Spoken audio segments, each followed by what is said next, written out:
Tita Nils. Tita Nils here. Look what I discovered. Baby butterflies following me.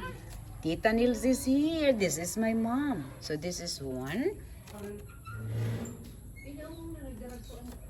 And this is two. And this is three. The trouble is, this plant is expensive and they are eating it.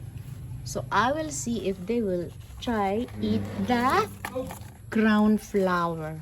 Let's see. Okie dokie. And oh, I'll try to harvest and put them here and look for a cover. So let's see if we can make them live.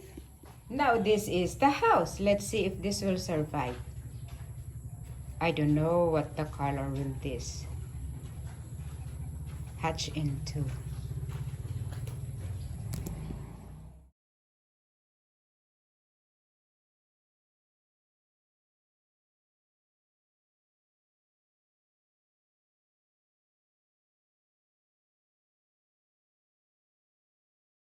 Fly and flap your wings. I would really appreciate it. This is so different.